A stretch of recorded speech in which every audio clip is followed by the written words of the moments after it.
Hello, my name is Dr. Alweena Awan, and I'm currently running a school called Potential Training, which is a new consciousness school for children and adults. And this school has many aspects to it. One of them is the child-centered method. One of it is attuning to full potential kinesiology. One of it is Ho'oponopono and other kinesiologies. And what I'm going to focus on today is the child-centered method, how it helps children and impacts on their lives. Basically, the child-centered method works on a premise of science, energy medicine, and kinesiology compactly working together. The child-centered method is based on research that I did at the PhD level when I was teaching, and I was looking for a way of helping children to access the information that I was teaching them in a different way. And what I found was that I could utilize sound therapy and movement, and this affected the movement affected a child's physical literacy, and this underpinned literacy. So once I found I wanted to complete the research, I set up a center called the Child Center Method. And also out of this came Simple, Sensory Integration Movement Program for Learning Enhancement. And Simple works on a child's physical literacy. So part of the work that I do is I do training with occupational therapists, as I'm currently doing in South Africa. I'm training teachers in South Africa, in Ireland, and in other countries to work with children on their physical literacy. And as you work on the physical literacy, this impacts their literacy. Physical literacy is immense in that it not only affects their literacy, but it affects their self-confidence and their self-esteem, because it's about how they're managing their body. Their body is the vehicle that they're in. And if they're not competent and comfortable in this body, then what's going to happen is that they are not going to feel competent and comfortable. So another aspect of the child-centered method is that it really looks at the self-development of the therapist that's being trained, and also looks at the whole family concept. So when children come in, often the therapist or myself, we can end up working with the parent. So this is a really unique aspect that's built into the child-centered method.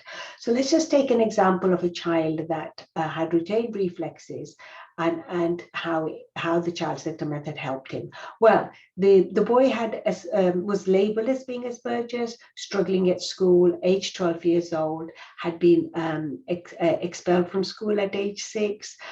We worked with two reflexes in particular, the motor reflex and the ATNR reflex. ATNR reflex impacted the way he was writing, the way his eyes were functioning, affected the way he was learning, and the motor reflex was affecting his overall emotional competence.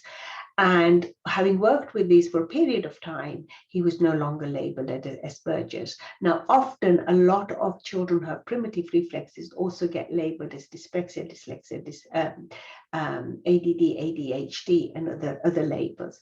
And certainly in dyslexia, you find that the children have lots of issues with balance and a lot of retained reflexes and a lot of issues with eyes. And as you integrate these reflexes, what you're kind of doing is making sure that the computer no longer has a virus. So this virus that's affecting the child. I'm not saying that all of dyslexia is about retained reflexes, but retained reflexes are certainly a great part of dyslexia. So another a child that I worked with, and this child was not so much had not so much issues with the physical literacy, but he was a new consciousness child, a child that was very much aware, very sensitive. He'd come along because his mum had brought him to me because she said he was really struggling at school, and was finding it hard. So when he came along, and also that she said he really hated his name. So when he came along, I said, "Do you know what your name means?" And he said, I do. I said, "What does it mean?" He said, "It's the truth." And I said, "Well, that's a fabulous name. Why don't you like that?" And he said, "Because when I tell the truth at school, I get in trouble." And we worked with that. And while we were working with using the child-centered method, while we were working with it, he suddenly saw this light. He said, "I can see all of this light." I said, "What do you think this light is?" He said, "I think it's God." And then said, no, I think it's aspects of God. And I said, well, what do you think God is trying to tell you? And he said, oh, I think he's trying to tell me my name is good.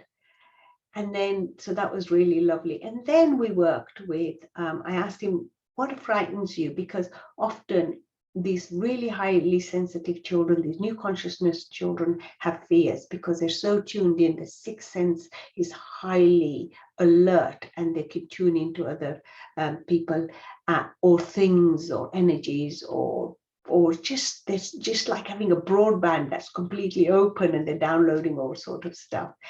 Anyway, so he told me that he was afraid at night of this really dark energy or black thing that he could see. So I said, look, now you know that what your name means, and you're happy with your name, and you know the truth is the best thing out there. It's the strongest thing. It makes you really powerful. Are you ready to look at this? And he said, yeah, okay. So we looked at it, and suddenly he said, it's changing. It's getting lighter. He said, that's my dad. And that was really fascinating because he could see the aspects of his dad that his dad was struggling with.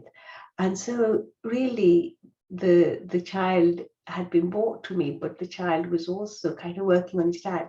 Anyway, we did some work around that, and it was really interesting because the following week the dad started coming to meditation, and it really impacted him.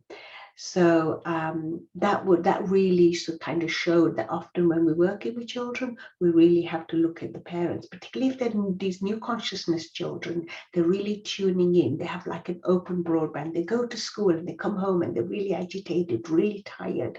It's like the broadband is open and they've downloaded all this stuff and they don't know what to do with it. So there's just a little aspect of the child-centered method, and yeah, I'm delighted to tell you a little bit about it. Thank you.